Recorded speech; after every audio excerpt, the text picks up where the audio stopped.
Hi, how you doing, and welcome back to the video on the channel. What we have for you today is our preview video going into Game Week 21, how my team's done in Game Week 20, and my thoughts moving forward. If you are new to the channel, please do like and subscribe. The support on the channel has been incredible, especially in the last few videos as well, just the comments and engagement. It's really cool, so hopefully we can keep that going.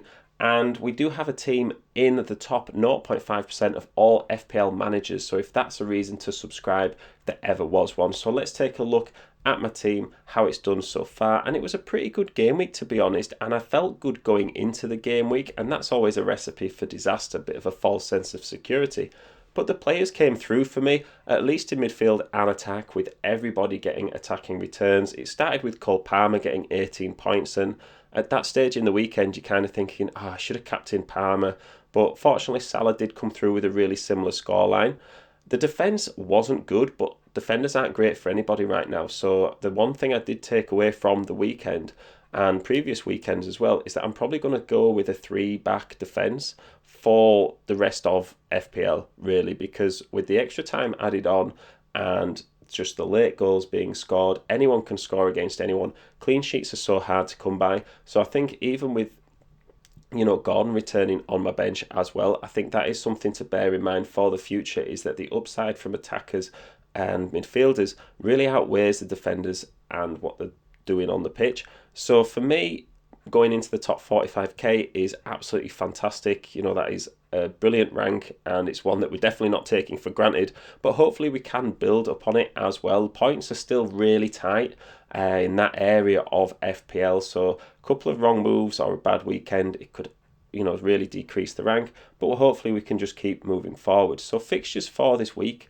and it's a bit of a strange week, to be honest, because the fixtures are split across 2 weekends, so it's going to feel like a really long FPL game week, and your captaincy really depends on how you want your game week to feel as it's going along, because if you captain someone on the first weekend, you are waiting for a while. So if your captain does really well, let's say Haaland's back for Man City, and you captain him, he scores a couple of goals, your rank's going to look good initially, but it's slowly going to decrease as the rest of the fixtures come down. So if you wanted to sort of have that late boost towards the end of the game week, maybe you captain Bowen away at Sheffield United, or a Liverpool player as well. Of course, it doesn't really matter, where you captain your player in which fixtures, because it's the end game week rank when all the fixtures are finished that really counts. But it's just your mentality really as well. If Haaland's not back, I think you could captain Watkins away at Everton. I think that's a pretty good captaincy as well. Maybe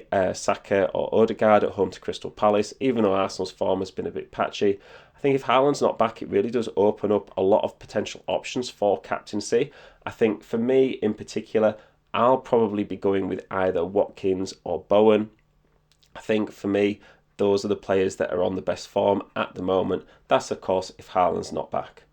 So my team as it stands for now, and I have made a transfer this game week already, and I did bring in Bowen for Salah early on. So I did beat a price rise or two for Bowen, and I've still got a transfer to use, and we're going to talk about potential transfer options in a bit. But the reason I haven't used that transfer so far is that I kind of wanted to wait and see if Haaland was coming back, because then I would probably just do a straight swap from Alvarez back to Haaland and then just delay transferring Son.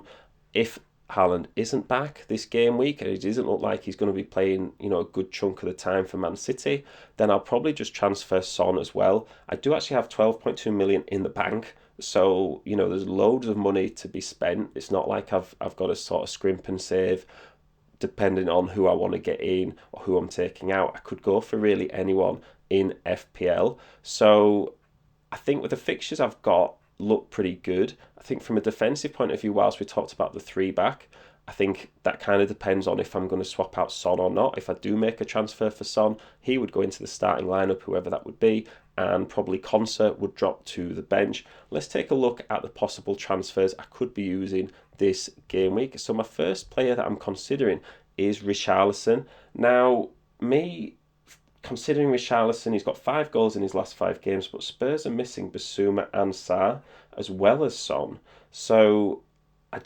am cautious about kind of getting in players from Spurs and Liverpool, especially because Salah and Son are so important to their own club teams. I think, obviously they're going to be replaced by somebody who is a good player, they're a Premier League player, but I think to expect them to just replace Son and Salah's output on the pitch, that's just not going to happen.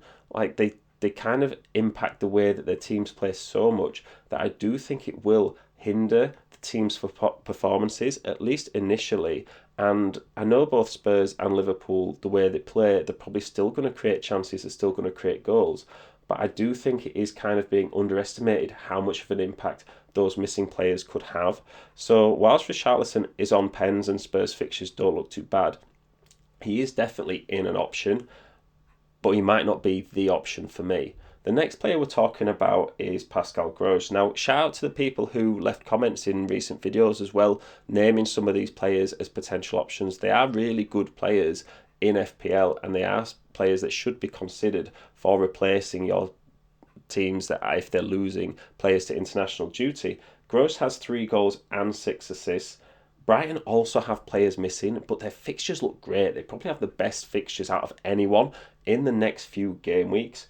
Now, I think for me, Pascal Gross, he's on set pieces.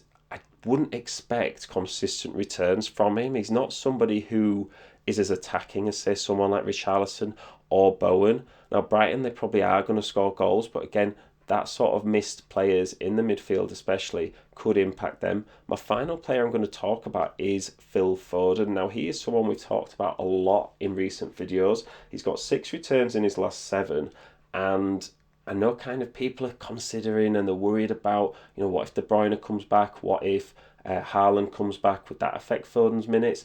But Foden's been playing so consistently all season, and he's on form. I think he is as rotation proof as he ever has been for Man City. I think players like Grealish and Alvarez are probably going to drop out of the lineup before Phil Foden does, and because De Bruyne and Haaland have come off quite medium to long term injuries, they're not going to come straight back in and play 90 minutes every game week. They're going to come off the bench for a couple of game weeks, then they might start the occasional game and then get rested. So I wouldn't worry about Foden's minutes initially. I think Man City as well are like the only team who aren't losing a player to international competitions, so their consistency of performance and squad is going to stay the same. They are going to be the least impacted team, and I do think they're going to kind of get into that machine-like Man City, production line results, 2-0, 3-0 every game week. So I would expect them to do really well. So at the moment, I'm looking at Foden, then Richarlison, then Gross, probably out of these 3. But let me know if there's anyone that I've missed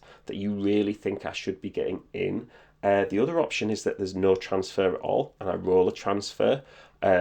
Or another option is we get in Haaland instead of Alvarez. So I'd be really interested to hear your thoughts. Please do check out the wildcard video as well. We did do a tier list discussing possible options for Salah and Son. So if you haven't seen those videos, links should be on the screen and in the description now. Please do like and subscribe, and I will see you in the next one.